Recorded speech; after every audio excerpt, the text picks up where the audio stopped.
ပေါ့လေဆိုတော့လီဗာပူးတင်းနေနဲ့လက်ရှိချိန်မှာစဉ်းစားဆုံးဖြတ်ကြမှာကဒါဒီဆလော့မိုဟာမက်ဆာလာကိုဒီနှစ်ယောက်စလုံးအပေါ်မှာဒါတေချာနဲ့လေးနက်တဲ့ဒါဆုံးဖြတ်ချက်တွေချဖို့လိုနေပြီအားလုံးပဲမင်္ဂလာပါ Yam Wine Miss Burmese Channel ကနေပြန်လဲကြိုဆိုလိုက်ပါအဲ့တော့ဒါဒီရက်ပိုင်းမှာဆိုလို့ရှိရင်တော့ကျွန်တော်တို့လီဗာပူးပရိသတ်တွေတွက်ကတော့တော်တော်လေးကိုဒါစဉ်းစားစရာတွေများတဲ့ကာလစိတ်ဖိစီးမှုများတဲ့ကာလတစ်ခုဖြစ်မယ်ဆိုတာတော့သိတာတယ်။ဘာကြောင့်လဲဆိုတော့ကျွန်တော်လီဗာပူးပရိသတ်တွေအားလုံးဒါကြောက်တဲ့ရောက်မှာကိုကြောက်တဲ့ကာလတစ်ခုကိုဒါလက်ရှိချိန်မှာဆိုလို့ရှိရင်ရောက်နေတယ်လို့ပြောလို့ရတယ်ဗျာ။ဆိုတော့အဲ့ဒီလီဗာပူးပရိသတ်တွေရောက်မှာကိုကြောက်တဲ့ကာလဆိုတာဘာကိုပြောနေတာလဲဆိုတော့ကျွန်တော်တို့ဒီယာဂင်ကလော့ခစ်လွန်ဒါကျွန်တော်လီဗာပူးအသင်းအခြေအနေပေါ့လေဆိုတော့ကျွန်တော်တို့ပရီးမီးယားလိမှာဆိုလို့ရှိရင်ကျွန်တော်တာရကရှိခဲ့တယ်ဒါမန်ချက်စတာယူနိုက်တက်အသင်းဒါဖာဂူဇန်ခစ်လွန်ပရီးမီးယားလိကိုဖြတ်တန်းရတဲ့ပုံစံပြီးတော့အာဆင်နယ်အသင်းဒါအာဆင်ဝင်းကခစ်လွန်ပရီးမီးယားလိကိုဖြတ်တန်းရတဲ့ပုံစံဒီပုံစံတွေကိုကျွန်တော်တို့မြင်တွေ့ခဲ့တဲ့အခါမှာဆိုလို့ရှိရင်ကျွန်တော်လီဗာပူးပရိသတ်တွေကယာဂင်ကလော့ခစ်လွန်လီဗာပူးအသင်းရဲ့အခြေအနေကိုတွေးပြီးတော့ကျွန်တော်တို့ကြောက်ခဲ့ကြတယ်ဗျာဒါပေမဲ့ပြီးခဲ့တဲ့ရာသီမှာဆိုလို့ရှိရင်လီဗာပူးအသင်းကိုနေပြကြီးအာနစ်ဆော့ဒါရောက်ရှိလာတယ်ဆိုတဲ့အခြေအနေတစ်ခုမှာဒါယာဂင်ကလော့ကိုယ်တိုင်နဲ့ဒါအာနစ်ဆော့ကောင်းကောင်းမွန်မွန်ဒါကြိုဆိုတာတွေပါပြုလုပ်ခဲ့တယ်ပြီးတော့ပရီးမီးယားလိမှာဆိုလို့ရှိရင်အာနစ်ဆော့ရဲ့ပရီးမီးယားလိတာထွက်ကတော်တော်လေးကိုမှလှပခဲ့ပြီးတော့ဒါပရီးမီးယားလိမှာဆိုလို့ရှိရင်ရာသီကုန်မှာဆိုလို့ရှိရင်ချန်ပီယံဖြစ်ခဲ့တယ်ဆိုတော့ဥရောပဘက်ကိုချက်ကြည့်မယ်ဆိုလို့ရှိရင်ဒါဆော့စီတီထွက်ခဲ့ရတယ်ဆိုပေမဲ့လီဗာပူးအသင်းကိုဒါအနိုင်ရရှိသွားတဲ့အသင်းကနောက်ဆုံးပါဆိုလို့ရှိရင်ဒါချန်ပီယံဖြစ်သွားတဲ့အသင်းကိုဒါချန်ပီယံလိမှာဆိုလို့ရှိရင်ချန်ပီယံ PSG နဲ့တွေ့ပြီးတော့မှပြုတ်ခဲ့တယ်ဆိုတဲ့အခြေအနေတစ်ခုမှဆိုလို့ရှိရင်ဒါဖက်ကိုကြည့်မယ်ဆိုလို့ရှိရင်တော့ပြီးခဲ့တဲ့ရာသီကကျွန်တော်တို့ပြည်သက်တွေအားလုံးကြောက်နေတဲ့ဒီယန်ဂီလော့ခစ်လွန်ဒီအာရီဆော့ရဲ့ခစ်ပေါ့လေဒီခစ်မှာဆိုလို့ရှိရင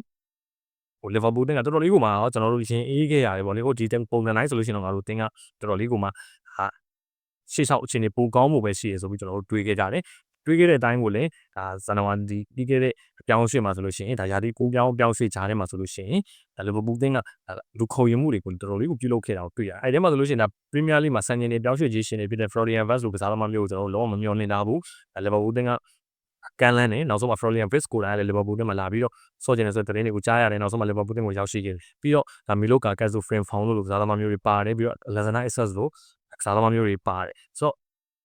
့ကစားသမားကောင်းတွေကိုလီဗာပူးအသင်းကဒီဟာဒီမှာဆိုရင်ခေါ်ပြီးတော့ထပ်ပြီးတော့ပေါင်းပြီးတော့အားဖြည့်လိုက်ရဆိုတဲ့အခြေအနေတစ်ခုမှာကျွန်တော်တို့ကဒီအသင်းရဲ့ကိုကျွန်တော်တို့တော်တော်လေး confidence ရှိနဲ့ဟာဒီဟာဒီတော့ငါတို့လီဗာပူးအသင်းတော်တော်လေးကိုအခြေအနေကောင်းပြီဟေ့ဆိုပြီးတော့ကျွန်တော်အပိုင်မင်းတွက်ခဲ့ကြတယ်ဗျာဆိုတော့ယာဒီအစမှာဆိုလို့ရှိရင်လီဗာပူးအသင်းဒါပရီးမီးယားလိ5ပွဲစတိုက်နိုင်နေပေါ့လေဒါပေမဲ့အိုက်ပွဲမှာဆိုလို့ရှိရင်နောက်ကျမိနစ်သွင်းကိုတွေပါတယ်နဲ့လီဗာပူးအသင်းကအနိုင်ရရှိခဲ့တယ်ဆိုတော့နောက်ပွဲမှာဆိုလို့ရှိရင်တောက်လျှောက်လီဗာပူးအသင်းရဲ့ခြေစွမ်းရမ်းရံမှုတွေကိုကျွန်တော်တို့မြင်တွေ့ခဲ့ရတယ်ဒီချိန်မှာဆိုလို့ရှိရင်ခြေစွမ်းရမ်းရံလာတဲ့အခါမှာဆိုလို့ရှိရင်ရမ်းရံနေဆိုတဲ့အခြေအနေတစ်ခုမှာကျွန်တော်တို့ကနည်းနည်းပါးရမ်းရံတာမျိုးမဟုတ်ဘဲနဲ့တော်တော်ကြီးကိုကြောက်မက်ဖွယ်ရာအခြေအနေတစ်ခုဖြစ်သွားလောက်အောင်ရမ်းရံနေတာကိုလေသွားပြီးတွေ့ရရှုံးပွဲတွေကတော်တော်လေးကိုလက်မခံနိုင်စရာကောင်းတော့ဆက်နေတာဖြစ်ပြီးတော့မှဒါနောက်ဆုံးမှာဆိုလို့ရှိရင်တော့လီဗာအာနီစလော့အနေနဲ့ကြီးမားတဲ့အပြောင်းလဲတစ်ခုကိုလုပ်ခဲ့တယ်ဆိုတော့ဒီကာလမှာဆိုလို့ရှိရင်ကျွန်တော်တို့ဒါပရိသတ်တွေရဲ့ရှူတောင်းမှာကြည့်မယ်ဆိုလို့ရှိရင်ပရိသတ်တွေရဲ့ရှူတောင်းမှာဒါအဓိကဒီဖြစ်စဉ်တွေကိုအဓိကပြစ်တင်နေတဲ့အပြစ်တင်ခံရတဲ့လူ2ယောက်ရှိတယ်ဗောလေဒီ2ယောက်ကဘယ်သူလဲဆိုတော့လီဗာအာနီစလော့နဲ့နောက်တစ်ယောက်ကတော့မိုဟာမက်ဆာလာဒီ2ယောက်ဗောလေဒီ2ယောက်မှာဆိုလို့ရှိရင်လီဗာအာနီစလော့ကတော့တည်ရတိုင်းဘောလုံးတင်းဒါရလက်တွေဆိုးရွားပြီဆိုလို့ရှိရင်တော့ဒေဂျာပေါက်နီးပြကတော့ဒါဝေဖန်ခြင်းကိုခံရမှာပဲဒါကတော့ဒါရှောင်လဲလို့မရတဲ့ကိစ္စတစ်ခုဖြစ်တယ်နီးပြကိုဝိုင်းပြီးတော့ဝေဖန်ကြတယ်ဘာညာပေါ့ဒီချိန်မှာဆိုလို့ရှိရင်တစ်ဖက်မိုဟာမက်ဆာလာဘက်ကိုကြည့်မယ်ဆိုလို့ရှိရင်မိုဟာမက်ဆာလာရဲ့ခံစစ်မကူပေးခဲ့တဲ့ကစားဟန်ပေါ့လေဆိုတော့ကြည့်မယ်ဆိုလို့ရှိရင်မိုဆာလာကလီဗာပူးအသင်းမှာဒါပစားပေးခံရတဲ့ကစားသမားလို့ပြောလို့ရတယ်သူကတိုက်စစ်မှာပဲနေပြီးတော့တောင်းတောင်းခံစစ်လုပ်တွေကိုလုပ်လို့မရှိဘူးအဲ့တော့ညာနောက်ခံအနေနဲ့ကစားရတဲ့ကစားသမားတွေကတိုင်ပတ်တယ်ဗျာဆိုတော့ကျွန်တော်တို့အရင်တုန်းကလည်းတော့ဒီကိစ္စကအဲ့လောက်ကြီးပြောတယ်မဖြစ်ခဲ့ဘူးဒါပေမဲ့ပြန်ပြီးစဉ်းစားကြည့်မယ်ဆိုလို့ရှိရင်ကျွန်တော်တို့ဒါ Robertson နဲ့ဒီထရလာဂျာနာအာနိုတို့ရဲ့ဒါဘယ်နောက်ခံညာနောက်ခံအတွေးတုံးလားဆိုလို့ရှိရင်လည်း Robertson ရဲ့ဘက်ကပို့ပြီးတော့မှခံစစ်လုံနေပြီးတော့မှထရလာဂျာနာအာနိုကတော့ခံစစ်နဲ့ပတ်သက်လို့ရှိရင်ဒီနဲ့ဝေဖန်ခံရလေးရှိတယ်ဒါတွေကလည်းကျွန်တော်လက်ရှိဖြစ်နေတဲ့အခြေအနေတွေနဲ့ပြန်ပြီးတော့စဉ်းစားကြည့်မယ်ဆိုလို့ရှိရင်ဒါမိုဆာလာရဲ့ခံစစ်ကိုကူပေးမှုအားနေတာပေါ့လေဆိုတော့ကျွန်တော်တို့ရီယိုဖာရီနန်နဲ့မာနေတို့ရဲ့အင်တာဗျူးမှာဆိုလို့ရှိရင်လည်းဒီဆန်တိုက်စစ်အတွဲနဲ့ပတ်သက်ပြီးတော့ဆာရီယိုမာနေရဲ့ကွန်မန့်ပေါ့လေဒီထဲမှာဆိုရင်မိုဆာလာခံစစ်အသိမကူတဲ့အကြောင်းကိုလည်းသူပြောသွားဘူးလေဆိုတော့အဲ့သူကငါတို့ရောဘတ်တိုဖာမီနိုတို့ကပို့ပြီးတော့အလုပ်လုပ်ပေးရမယ်အဲ့လိုပို့ပြီးတော့အလုပ်လုပ်မှသာလေမိုဆာလာလည်းတိုက်စစ်မှာသူ့ရဲ့တွင်းကိုတွေကိုတွင်းယူမယ်ပေါ့လေဒါသူ့ရဲ့တာဝန်တစ်ခုဆိုပြီးတော့အဲ့လိုပြောသွားဆိုတော့ဒါကတော့ဆာရီယိုမာနေအင်တာဗျူးတဲ့ဟာပေါ့လေဆိုတော့တကယ် reality ကိုကြည့်မယ်ဆိုလို့ရှိရင်မိုဆာလာကခံစစ်လုပ်ကိုတိတ်မလုပ်ပဲနဲ့ဂျန်တဲ့ကစားသမားတွေကခံစစ်လုပ်ကိုပို့လုပ်လို့ရှိတာဟိုးရင်တွေကဒီပုံစံနဲ့ပဲသွားတယ်ဒီဟာဒီမှာဆိုလို့ရှိရင်ပြဿနာကလီဗာပူးတင်းတို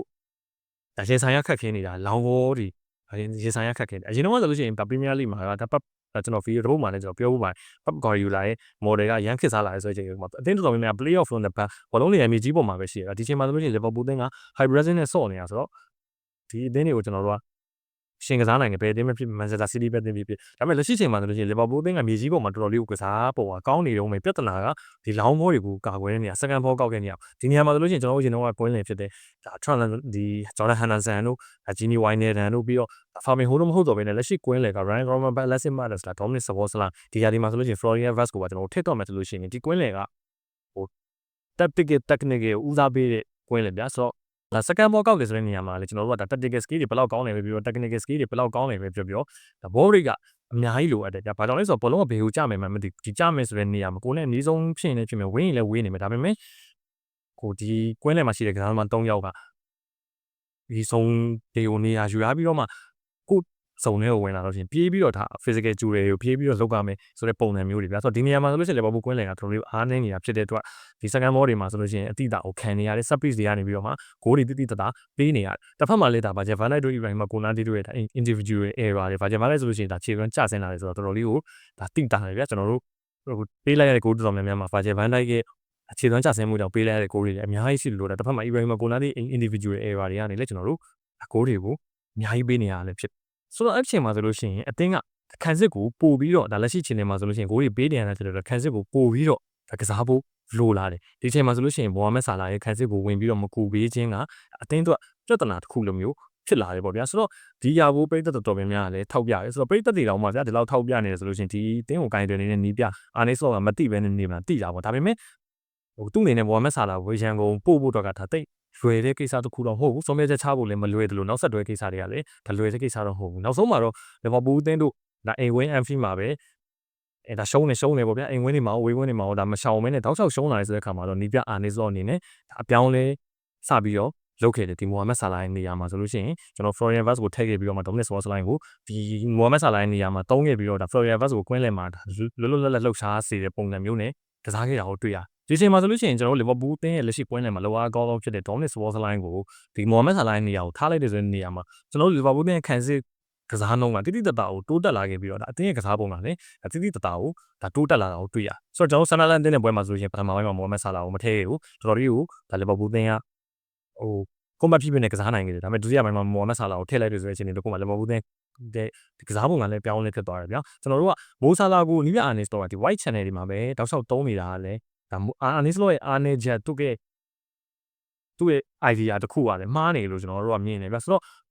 ဒါဆိုလို့ရှိရင်မိုးဆာလာကိုဘာလို့ထောင်တိုက်စစ်မှာမတုံးတာလဲမိုးဆာလာကိုထောင်တိုက်စစ်မှာတုံးလို့ရှိရင်ဖြစ်လာမယ့် scenario ကဘာလဲဆိုတော့ငါတို့ကဘာလို့ Ekitiki တို့ Isas တို့ကိုဒီလောက်ဈေးတွေအများကြီးပေးပြီးတော့ခေါ်ရတာလဲအဲ့ဒါဆိုလို့ရှိရင်မိုးဆာလာကိုဘာလို့မိုးဆာလာကိုတိုက်စစ်တုံးမယ်ဆိုဘာလို့ဒီကစားသမားနှစ်ယောက်ကိုခေါ်มาလဲဆိုတဲ့ scenario တွေကလာအောင်မှာလည်းဖြစ်တယ်ပြီးတော့မိုးဆာလာကငကိုတွေကမှသူက natural wing ဟာတယောက်ကျွန်တော်တို့ game တွေပါရဲမှာဆိုလဲမိုးဆာလာကဒီ right wing forward မှာပဲအဓိက main ကစားတဲ့ကစားသမားကြသူ့ရဲ့ဒီ center forward မှာတက်ဆော့တဲ့ကတ်တွေပါလေဆိုတော့တော်တော်လေးကိုရှားတယ်သူ့ရဲ့တကယ် position ကဒီညာတောင်မှာတခုလေးပဲသူကစူးစတိုက်လုပ်ခဲ့တဲ့ကစားသမားဖြစ်တယ်ဆိုတော့သူ့ကိုဒီနေရာမှာပဲဆက်ပြီးတော့သုံးတယ်အဲ့ဒီခါမှာဆိုလို့ရှိရင်ဒီနောက်ညာနောက်ခံကစားသမားကဒီ white channel မှာနေရာမရတော့ဘဲနဲ့အထွေးတဲ့ကိုဝင်ပြီးတော့မိုးဆာလာပါလာပြီးဆိုအထဲထဲကိုဝင်ပြီးတော့ဆော့တာဒီချိန်မှာဆိုလို့ရှိရင်ကျွန်တော်တို့လီဗာပူးရဲ့လက်ရှိဒါညာနောက်ခံကစားသမားတွေက Trent Alexander-Arnold မဟုတ်တော့တာဖြစ်တဲ့အတွက်အထဲထဲကိုဝင်ပြီးတော့ဆော့တဲ့ဆိုတဲ့နေရာမှာလည်းအားနေတယ်ဒီချိန်မှာဆိုလို့ရှိရင် Szoboszlai ကိုဒီပြအာနေဆော့ Szoboszlai တို့ Curtis Jones တို့ကိုလည်းဒီညာနောက်ခံလိုနေရာမှာလည်းသုံးခဲ့ပါသေးတယ်ဒါပေမဲ့အဲ့ဒါတွေကလည်းအလုံးမဖြစ်တော့ဆိုတော့ကျွန်တော်အဓိကပြောချင်တာကတော့ကျွန်တော်တို့အဓိကဝေဖန်ခံနေတဲ့လူနှစ်ယောက်ရှိတယ်တယောက်က Slot တယောက်ကဆာလာဒီနှစ်ယောက်ရဲ့ဝေဖန်ခံနေရမှုကလည်းဆက်မှုတွေရှိနေတယ်ဗျာကျွန်တော်ပြောနေတာဒီမိုဟာမက်ဆာလာကိုတုံးနေလို့ဒီလောက်တိုင်ပတ်နေတာဆိုတော့အခွဲရလေတက်တက်ရှိရပေါ့လေဒီချိန်မှာဆိုလို့ရှိရင်ဒီပြအာနေဆော့ကနောက်ဆုံးမှာတော့ဟုတ်တယ်ကျွန်တော်တို့လည်းမြင်နေရတာမှန်တယ်ဒါမိုဟာမက်ဆာလာကိုတုံးနေလို့လီဗာပူးအသင်းကတိုင်ပတ်နေတာအထူးသဖြင့်မိုဟာမက်ဆာလာကိုတုံးနေလို့ဆိုတဲ့နေရာမှာမိုဟာမက်ဆာလာကိုညာတောင်းမှဆက်ပြီးတော့တုံးနေလို့လီဗာပူးအသင်းကတိုင်ပတ်နေတာဒါကိုအနိပြအာနေဆော့အနေနဲ့နောက်ဆုံးပရီးမီးယားလိ3ပွဲစတိုင်မှာဒါမိုဟာမက်ဆာလာကိုပွဲထွက်လူရှင်းကလည်းခြံလိုက်ခဲ့ပြီးတော့ဒါနှစ်ပွဲပါဆိုလို့ရှိရင်မိနစ်60နော်ပေးပြီးတော့မဆော့ခဲ့တာကိုလည်းတွေ့ရတယ်ဒီချိန်မှာဆိုလို့ရှိရင်တော့မိုဟာမက်ဆာလာရဲ့ဒါအင်တာဗျူးတစ်ခုကပွဲပြီးမှဆိုရှင်ပေါ်ထွက်လာခဲ့တယ်ဗျာ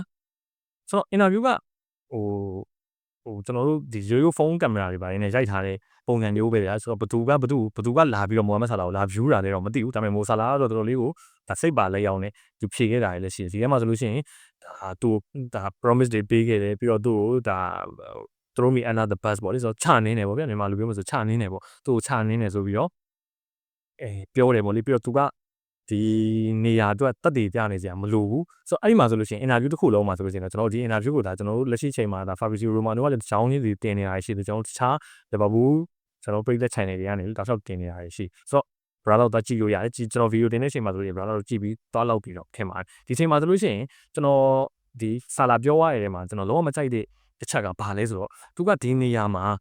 ကစားဖို့အတွက် I am in the ball လေဆိုတော့ तू right wing forward ဆိုတဲ့နေရာကသူ့ရဲ့ကိုပိုင်နေရာလို့ तू ကယူဆတာပုံရတယ် तू ကဒီနေရာအတွက်တက်တည်တောက်လျှောက်ပြခဲ့ပြီးသွားပြီဒီအတွက်ကြောင့်မလို့သူ့ကိုလူသားခြံခဲ့လို့မရဘူး तू ကမင်းနဲ့ပွဲထွက်နေဦးမှာဘာလို့လဲဆိုတော့ तू ကတောက်လျှောက်တက်တည်ပြခဲ့ပြီးသွားပြီဆိုတဲ့ပုံစံမျိုးကို तू ပြောလာတယ်ဗျဆိုတော့ဒီစကားကျန်တဲ့ဟာတွေအကုန်လုံးကတော့ထားပါတော့ဒါတွေကဟိုစိတ်ဆိုးတဲ့အခါမှာဖာညာပေါ့လေမိုဆာလာလို level ရှိတဲ့ကစားသမားတယောက်သူ့ပွဲထုတ်ခွင့်နေရာနေတော့ဆောက်ခြံခဲ့တယ်ဆိုတဲ့နေရာမှာ तू ပြောနိုင်တယ်ဆိုတဲ့အခြေအနေတွေရှိတယ်ဆိုပေမဲ့ဒီနေရာအတွက် तू အမြဲတမ်းပွဲထွက်နေမယ်ဆိုတဲ့ပုံစံမျိုးသူ့ကိုစားချုပ်လက်မှာချုပ်ထားတဲ့ဒီနေရာကိုသူအပိုင်ပေးရမယ်ဆိုတဲ့ပုံစံမျိုးကိုပြောရတာတော့ကျွန်တော်တော်တော်လေးကိုဒါလက်မခံချင်ဘူးဗျာ။ဘာကြောင့်လဲဆိုတော့ကျွန်တော်ပရိသတ်တွေအားလုံးလည်းဒါတွေ့တဲ့အတိုင်းပဲလီဗာပူးအသင်းကလက်ရှိချိန်မှာဆိုလို့ရှိရင်မိုဟာမက်ဆာလာမပါတဲ့လီဗာပူးအသင်းကပို့ပြီးတော့ compact ဖြစ်ကစားနိုင်ပြီးတော့ဂိုးတွေလည်းရနေတယ်ပြီးတော့ခန်းစစ်ကဂိုးတွေပေးနေရတာမှန်တယ်ဆိုပေမဲ့ကျွန်တော်တို့ခန်းစစ်ကစားဖို့ပို့ပြီးတော့ကောင်းလာတာကိုလည်းတွေ့ရတယ်ဆိုတော့ဒီပုံစံတိုင်းပဲဆက်သွားမယ်ဆိုလို့ရှိရင်ဒါရှေ့လျှောက်ကျွန်တော်တို့ရလက်တွေပြန်ပြီးတော့လမ်းမှန်လာနိုင်တယ်ဗျာ။ဘာကြောင့်လဲဆိုတော့ကျွန်တော်တောက်လျှောက်ရှုံးနေရနေမှာလက်ရှိတာတည်ရလက်တွေပြန်ပြီးတော့သွားလာပြီဒီတည်သွားရဆိုတဲ့ပွဲတွေမှာလည်းဒီမမျော်လင့်တာတွေ individual error တွေဒါ set piece တွေကနေဒါခန်းစစ်ကဂိုးတွေပေးနေရပြီးတော့တိုက်စစ်ဘက်မှာတော့ကျွန်တော်တို့ဒါအလုပ်ဖြစ်နေကြအောင်တစ်ချက်သွားပြီးတော့တွေ့ရတယ်ဆိုတော့ဒီမိုဆာလာမပါခြင်းကလက်ရှိလီဗာပူးအသင်းကိုကောင်းနေတယ်ဆိုတော့မိုဆာလာကိုယ်တိုင်လည်းလက်ခံတင်တယ်ပေါ့နော်သူ့အနေနဲ့ကျွန်တော်ပြောချင်တာကသူကပွဲတိုင်းအခုဆိုလို့ရှိရင်သူ့ပုံစံကမိနစ်60တိုင်းသူကစားခွင့်ရရှိတော့မှာမဟုတ်ဘူးဆိုတော့သူလက်ခံတင်တယ်အဲ့တော့ကွင်းထဲကိုသူရောက်တဲ့မိနစ်ဥပမာ45မိနစ်သူ့ကိုကစားခွင့်ပေးတယ်ဆိုလို့ရှိရင်ဒီ45မိနစ်မှာအတင်းသူကတိုက်စစ်ကောခန်းစစ်ကောကိုသူကဝင်ကူပြီးတော့ကစားပေးတဲ့ပုံစံမျိုးနဲ့ကစားတင်တယ်ဗျာဘာကြောင့်လဲဆိုတော့လက်ရှိအသင်းကခန်းစစ်ကတော်တော်လေးကိုလိုအပ်နေတဲ့လူတွေအကုန်လုံးကိုတော့ရှိသမျှမန်ပါကိုအကုန်လုံးကိုခန်းစစ်ကစားတဲ့ခါမှာဆိုလို့ရှိရင်လိုအပ်တဲ့ဆိုတဲ့အခြေအနေမျိုးမှာဆိုလို့ရှိရင်မိုဆာလာအနေနဲ့သူဒီကိစ္စကိုလည်းထက်သွင်းစဉ်းစားတင်တယ်သူဂိုးတွေပဲသွင်းပေးဖို့ဒီ noise channel ကြီးမှာပဲတောက်လျှောက်နေပေးဖို့ဆိုတာလက်ရှိအခြေအနေအသင်းရဲ့ဖြစ်ပျက်နေတဲ့ပုံစံတွေကဘလို့မှဒီအခြေအနေကိုပြန်သွားဖို့ဆိုတာတော်တော်လေးကိုရုန်းကန်ရအောင်ဒီချိန်မှာဆိုလို့ရှိရင်အသင်းကခြေစွမ်းပိုင်းမှာရောရလက်ပိုင်းမှာရောပြန်ပြီးတော့တီဆောက်အောင်ဆိုတဲ့အခြေအနေတစ်ခုမှာသူ့စီကနေလည်းဒါခိုင်စစ်ကစားဟန်တွေကိုကျွန်တော်တို့လိုအပ်တယ်ဆိုတော့သူ့အနေနဲ့ဒီပုံစံကိုလက်ခံပြီးတော့ကျွန်တော်တို့လက်ရှိအသင်းမှာဆိုလို့ရှိရင်လည်းဒါကျွန်တော်တို့ Robertson တို့ပါတို့ပွဲထော်ဖင်မြင်ရနေတာမဟုတ်ဘူးဒါပေမဲ့သူရတဲ့အချိန်မှာအကောင်းဆုံးဒါပေးဆက်တယ်ကစားတယ်ပြီးတော့ကျွန်တော်တို့ဒါအတမိုင်းမှာဆိုလို့ရှိရင်လည်းဂျော်ဒန်ဟန်နာဆန်လိုမျိုးအသင်းကောင်းဆောင်ကျွန်တော်တို့မှာပိုင်ဆိုင်နေဖို့လေဂျော်ဒန်ဟန်နာဆန်ဆိုတာကအသင်းကောင်းဆောင်မှာတက်တာသူ့ရဲ့ပွဲထွက်နေရဘယ်တော့မှတရားရခိုင်တို့တေချာခဲ့တာမဟုတ်ဘူးဗျာပွဲတော်တော်များများမှာဆိုလို့ရှိရင်ကျွန်တော်ရှိုးပရိသတ်တွေဆိုလို့ရှိရင်ဂျော်ဒန်ဟန်နာဆန်ကိုသဘောမကျတဲ့ပရိသတ်တွေတော့ရှိကျွန်တော်ဆိုလို့ရှိရင်လည်းအစပိုင်းနှစ်တွေမှာဂျော်ဒန်ဟန်နာဆန်ကိုသဘောမကျခဲ့ဘူးဒါပေမဲ့သူ့ရဲ့အသင်းပေါ်ပေးဆက်လို့တဲ့စိတ်သူပွဲထွက်လို့ခွင့်ပေးရင်ပွဲထွက်လိုက်မယ်လူစားလဲမှဒါပွဲပြီးကနေမှလူစားလဲမထည့်လိုက်မယ်လို့လည်းသူအကောင်းဆုံးပေးဆက်သွားမယ်ဆိုတဲ့ပုံစံမျိုးတွေနဲ့အသင်းမှာရှိတဲ့အချိန်မှာဒီလိုပုံစံမျိုးနဲ့ဒါမိုဆာလာအနေနဲ့လုံးတင်တယ်ဆိုတော့လက်ရှိဒါကျွန်တော်တို့ဒါမိုဆာလာနဲ့ပတ်သက်ရင်ကျွန်တော်တို့ဘာလို့ပြည်သက်တွေအကုန်လုံးလည်းသိပါတယ်မိုဆာလာရဲ့စိတ်ဓာတ်နဲ့အခြေအနေကိုပေါ့လေဆိုတော့သူ့ကိုအကောင်းဆုံးပါလာပေးရတယ်ဆိုလို့ရှိရင်တော့အဆင်ပြေတယ်ဒါပေမဲ့အခုလိုမျိုးသူ့ကိုဒါခောက်လာပြီဆိုတဲ့အခြေအနေတစ်ခုမှာမိုဆာလာဘက်ကလည်းဒါညစ်တွန်းတွန်းနဲ့ဒီ interview တွေကိုကျွန်တော်တို့ဒါလောက်လာလေးရှိတယ်ဗျာပြီးတော့ဒါပေးခဲ့တဲ့ဒါချန်ပီယံလိဒါနှစ်ပွဲစလိုက်သူ့ကိုပွဲမထုတ်သုံးတာလေဂျီယာဒီပဲနော်ပွဲမထုတ်သုံးတာလေဒါလီဗာပူးအသင်းနဲ့ပတ်သက်တဲ့ post တချို့ကို Instagram ကနေဖြတ်ခဲ့တာတော့ပေါ့စားသဖြင့်မိုဆာလာကလုံးလေးရှိတယ်ပေါ့လေဆိုတော့လီဗာပူးအသင်းအနေနဲ့လက်ရှိချိန်မှာစဉ်းစားဆုံးဖြတ်ကမှာကဒါဒီဆလော့မိုဟာမက်ဆာလာဒီနှစ်ယောက်စလုံးအပေါ်မှာဒါတေချာနဲ့လေးနဲ့ဒါဆုံးဖြတ်ချက်တွေချဖို့လိုနေပြီဒါမှမဟုတ်တယောက်ကိုရွေးချယ်မလားနောက်နှစ်ယောက်စလုံးကိုပဲမရွေးချယ်တော့ဘူးလားစားသဖြင့်ဆုံးဖြတ်ချက်တွေကိုချဖို့လိုနေပြီကျွန်တော်အနေနဲ့ပြောမယ်ဆိုလို့ရှိရင်တော့မိုဆာလာကလက်ရှိဒါကစားနေတဲ့ကစားသမားတော်တော်များများတွေမှာလည်းဒါဂိုးတွေအများကြီးသွင်းပေးခဲ့တယ်ဒါဒီနောက်ပိုင်းနှစ်တွေထဲမှာလည်းလီဗာပူးအသင်းအတွက်ဂိုးတွေအများကြီးသွင်းပေးခဲ့တဲ့ကစားသမားဆိုတော့personally ဒီကစားသမားကိုဘယ်လိုပြောမလဲကျွန်တော်ရဲ့ favorite အမြဲတမ်း favorite ဖြစ်မဲ့ကစားသမားတွေမှာမပါဘူးဆိုရင်တော့ကျွန်တော်တို့ဒါလေးစားမှုရှိတယ်ပြီးတော့ဒီကစားသမားရဲ့ status တွေနဲ့ဒီအချက်လက်တွေနဲ့ပတ်သက်လို့ရှိရင်အမြဲတမ်းဂုဏ်ယူလေးရှိတယ်ဒါပေမဲ့လက်ရှိမိုဆာလာလုံနေတဲ့ပုံနဲ့လက်ရှိလီဗာပူးဖြစ်နေတဲ့အခြေအနေနဲ့ကတော့ဘယ်လိုမှကိုက်ညီမှုမရှိဘူးလို့တော့ကျွန်တော်အနေနဲ့ယူဆရတယ်ဆိုတော့မိုဆာလာအနေနဲ့ဒီဒီပြအနေစလောနဲ့ပိုကောင်းနေတာဆက်ဆံရေးတကူပြန်ပြီးတော့တိဆောက်ပြီးတော့မှဒီလက်ရှိဖြစ်ပျက်နေတဲ့အခြေအနေတွေကိုလက်ခံဖို့လိုတယ်လို့တော့ကျွန်တော်တော့မြင်တယ်တစ်ဖက်မှာဒီပြအနေစလောအနေနဲ့လည်းဒါလက်ရှိအခြေအနေတွေရကြည့်မယ်ဆိုလို့ရှိရင်တော့သူ့မှာလည်းတော်တော်လေးကိုဒါဖိအားတွေများနေပြီကျွန်တော်တို့ဒါနောက်ဆုံးကန်ခဲ့တဲ့ပွဲပြီး interview ကျွန်တော်တို့ဒီ United တင်ကိုဒါ ငကိုကုန်းရှိကနေမှဒါ3ဂိုးဆိုတဲ့ရတဲ့ကိုပြထပ်သွားတဲ့ပွဲ interview မှာဆိုလို့ရှိရင်ဒီပြ Arne Slot ဘယ်လောက်ထိစိတ်ဖိစီးနေလဲဆိုတော့ကျွန်တော်တို့မြင်တွေ့ရဒီပုံစံမျိုးကိုကျွန်တော်တို့ interview တွေမှာမတွေ့ရဘူးဆိုတော့ဒါ Slot အနေနဲ့လည်းဒါအသင်းကိုရလက်ကောင်းနေစီကိုပြန်လဲရ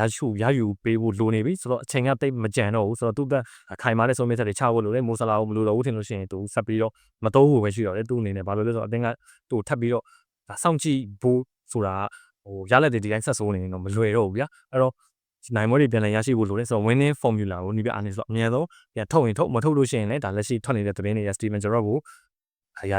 ယီနီးပြပြခန့်မလို့ပါဆိုင်တဲ့သတင်းတွေကလည်းထွက်နေတာဆိုတော့ Arne Slot အနေနဲ့တော်တော်လေးကိုမှဒါ PR များနေမယ်ဆိုတော့တေးကြတယ် Arne Slot ကရောဒါဘယ်လိုလုပ်သွားမလဲဆိုတော့ဆက်လက်ဆောင်ကြည့်အောင် Arne Slot နဲ့ပတ်သက်ရင်တော့ကျွန်တော်ရဲ့အမြင်ကထုတ်တာမထုတ်တာတော့လက်ရှိချိန်မှာအရင်စောသေးရလို့ကျွန်တော်မြင်တယ်ကျွန်တော်တယောက်တည်းဆုံးဖြတ်ချက်အရဆိုတော့ကျွန်တော်ယာဒီကုန်ထိတော့ဒီဘဲကိုဆက်ပြီးတော့ထားလိုက်တော့မယ်ပြီးတော့မှဒါကျွန်တော်တို့မကောင်းဘူးချင်းနေမကောင်းဘူးဒါဒီအတင်းကစုပ်ပြတ်တတ်သွားရဆိုလို့ရှိရင်ကျွန်တော်တို့နောက်ရာဒီမှာနီးပြကြီးခလင်းမယ်ပေါ့လေဘာလို့လဲဆိုတော့နောက်ရာဒီကျွန်တော်တို့အတင်းမှာကြံမဲ့ကစားသမားတွေက Alexander Isaac-Florian Wirtz Cody Gakpo စသဖြင့်ကွဲနေမှာဆိုရင်Dominic Szoboszlai လက်စစ်မက်လက်ဆန် Ryan Gravenberch စသဖြင့်ပြောမယ်ဆိုလို့ရှိရင်ကစားသမားကောင်းတွေအများကြီးကျွန်တော်တို့ဒီမှာကြံရှိနေသေးတာဖြစ်တဲ့အတွက်တောက်တိုင်ကိုရေချင်းရှိတဲ့နေပြတယောက်ထိုက်ရောက်လာမယ်ဆိုဒီသင်းကချင်းမီလေးပြန်ပြီးတော့ထိုးတက်ပါမယ်ဆိုတဲ့အခြေအနေတစ်ခုရှိရတယ်ဆိုတော့Arne Slot နဲ့ပတ်သက်ရင်တော့ကျွန်တော်က slot out ဆိုပြီး on နေတဲ့တဲမှာတော့ကျွန်တော်မပါဘူးဆက်လက်စောင့်ကြည့်မဲ့ဖွဲ့ထဲမှာကျွန်တော်ကတော့ပါတယ်ပေါ့လေဆိုတော့မိုဟာမက်ဆာလာကိစ္စနဲ့ပတ်သက်လို့ရှိရင်တော့ကျွန်တော်အမြင်ကတော့ကျွန်တော်တင်ပြခဲ့သလိုပဲဆာလာအနေနဲ့တချို့ဟာတွေကတော့သူမှားနေတယ်ဆိုတော့တူဘက်ကလည်းဒါ short တင်တာလေးကို short ရလိမ့်မယ်လို့တော့ကျွန်တော်ကတော့မြင်ဆိုတော့ brother တို့ဒါလက်ရှိဖြစ်ပြနေတဲ့ Liverpool နဲ့အခြေအနေနဲ့ပတ်သက်ပြီးတော့ဘယ်လိုမြင်လေးရှိလဲ slot နဲ့ဆာလာဘယ်သူ့ကိုရွေးချယ်မလဲဒါမှမဟုတ်နေရာစလုံးကိုပဲမောင်းထုတ်လိုက်ကြတော့မလားဘယ်လိုမြင်လေးရှိလဲဘယ်လိုသက်ခဲ့ကြပါအောင်ကျွန်တော်နောက်ထပ် video မှာပြန်ပြီးတော့တွေ့ကြတာပေါ့